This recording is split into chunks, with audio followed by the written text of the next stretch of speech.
Hello बच्चों, तो आज की इस वीडियो में हम लोग जवाहर नवोदय विद्यालय 2024 के क्वेश्चन को देखेंगे।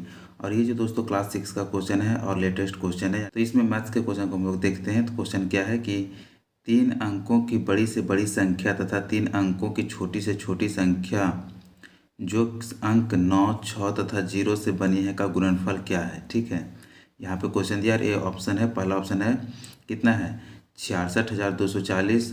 फिर ऑप्शन बी है कितना है 999,000। ऑप्शन सी है 5,84,640 और ऑप्शन डी है 8,69,760। तो इसमें देखते हैं कि कौन सा ऑप्शन सही है। ठीक है, और ये जो दोस्तों एकदम नवीनतम क्वेश्चन है, लेटेस्ट क्वेश्चन। तो देखिए, सबसे पहले हम लोग यहाँ पे अंक लिख लेते हैं। जो डिजिट दिया है कितना दिया है, तो डिजिट है 9। ठीक है, यानी डिजिट 9, 6 और 0। अब इसी में सबसे बड़ी और सबसे छोटी संख्या बनाना है। ठीक है, तो सबसे बड़ी संख्या हम लोग इसमें बनाते हैं। तो जो सबसे बड़ा अंक है उसको सबसे पहले लिखेंगे। तो इसमें सबसे बड़ा कितना है, तो 9 है। ठीक है, तो यहाँ पे हम लोग 9 लिख देंगे। और फिर 6 है तो 6 लिख देंगे और 0, ये सबसे बड़ी संख्या हो गई। ठीक है, यानी कि ये बड़ी संख्या।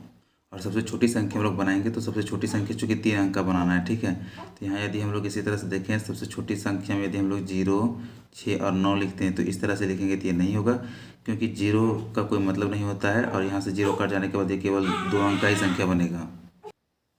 तो इसलिए हम लोग यहाँ पे हम लोग को चूँकि 3 अंक का छोटी संख्या बनाना है, तो इस सबसे छोटी संख्या इसमें 0 नहीं लेकर के हम लोग यहाँ पे 6 लेंगे। 6 उसके बाद 0 और 9, तो 6 से 9 ये सही हो जाएगा। ठीक है, तो यहाँ छोटी संख्या में हम लोग कितना लिख देंगे 6, 0, 9।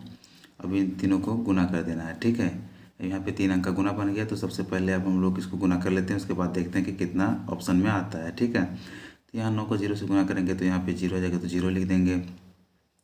फिर 9 को 6 से गुना करेंगे तो 9 छक 54 का 4, फिर 5 बच जाएगा।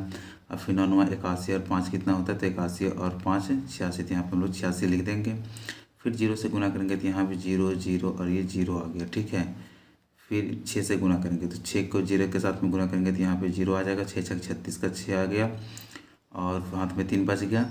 और फिर कितना आता है 9 छक 54 और 3 57। ठीक है, तो ये कितना आ गया 57। चलिए नेक्स्ट थोड़ा सा आगे हम लोग बढ़ते हैं। यहाँ पे इतना आ गया। ठीक है, अब सारे को हम लोग को जो है वो जोड़ देंगे। ठीक है, जोड़ने पर कितना आ जाएगा, तो 0 का यहाँ से 0 आ जाएगा। फिर यहाँ से कितना आ जाएगा, यहाँ से भी 4 और 0 यहाँ पे 4 हो जाएगा। यहाँ 6 0 0 6 हो जाएगा। और यहाँ 8 0 और 6 8 6 14 का 4, हाथ में 1 बचा।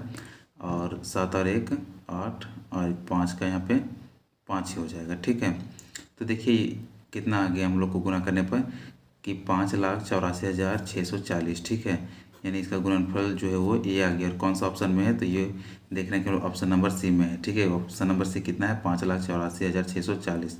तो ये ऑप्शन नंबर ये सी सही है। ठीक है, तो आई होप कि आप लोगों को अच्छे से समझ में आ गया होगा।